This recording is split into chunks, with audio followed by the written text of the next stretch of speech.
the one and truly Bigger. How you doing, fella? He's lying, I was rubbish, the crowd didn't like it, they all walked up there. I saw it. They were there going, wow. So, what an event for you.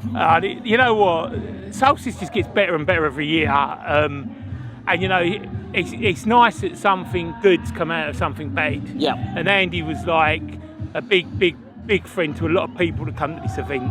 And you know, the event's now become an event in its own right, but it's from what happened to Andy that this event grew. He's sort of left a legacy, hasn't he? 100%. And you know, when you're out there on the stage, you can feel his presence. Yeah. You know he's boogieing out there with them all. And you've supported this year after year after year, haven't you? So all the time. What one memory do you have about Summer Soulstice? Oh, that's an hard one. It's too many, brother. It's like picking what one of your kids are their favourite. You can't do it. No. Every one of them's been good. I think it gets better year on year. Yeah. And that's probably down to the fact that the boys, when they put this all together, they weren't experienced promoters.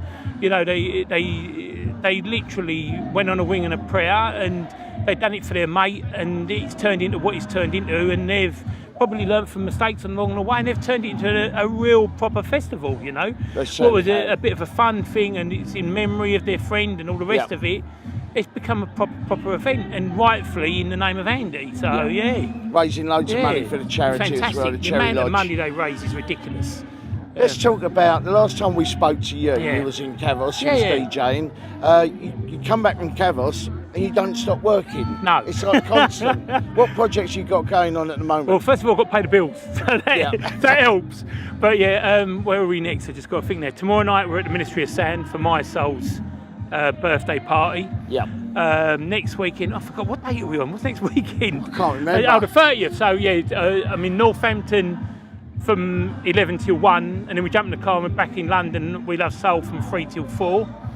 What keeps Bigger's drive going? What keeps that momentum up? Them. People out there. You know, like you know what? I've never taken a drug in my life, right? People look at me and go, I've never taken a drug in my life. Used to drink, I don't drink anymore. I haven't drunk for about a decade now, right? That's what gives me the biggest buzz. I don't need drugs when I walk out on stage and you see a crowd like that just want to party and throw their hands up and sing along with you. That's what it's all about. There's no bigger buzz than standing on the stage and watching however many hundreds, thousands, whatever people out there just enjoying themselves, you know. Away from the DJing and the buzz of the crowd, you're also involved with promoting UK soul music and beyond as well, all pretty much across the world. What other projects are you involved with regards to the music industry at the moment? Well, the biggest problem we've got is, you know, there's some fantastic soul stations like Zero's, obviously, My Soul, Starpoint Solar. There's some amazing soul stations out there, many of them, and many that I haven't mentioned. But like, the biggest problem is we can't break a chart hit, right? And I mean as a proper chart hit. So the only place we can break it is Radio 2. And my job is to take soul music from wherever it's come, from the UK, America, whatever, and try and get some love at Radio 2. It's hard. It's hard. If we get 6 records away a year, that's about it.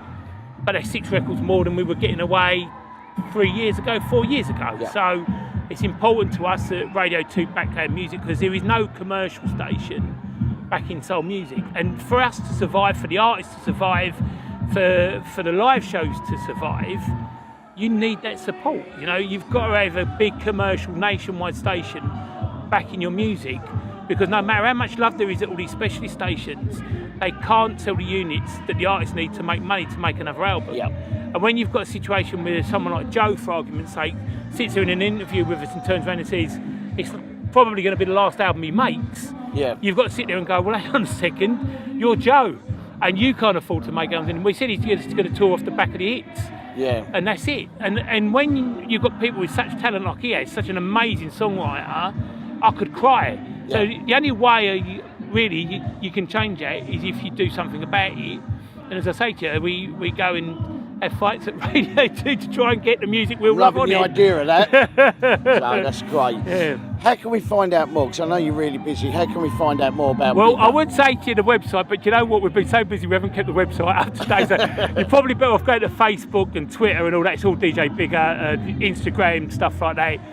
The website needs updating terribly. We haven't updated it for ages, since before Christmas. But that's purely been because we've been under it so much. So all on the social media platforms? Yeah, social media. Any of the social media platforms, look for DJ Bigger and you'll find us on there. This is a man that's doing it for UK soul music and beyond, the man that is bigger. Bless you, buddy. Thanks, mate. Cheers. Cheers.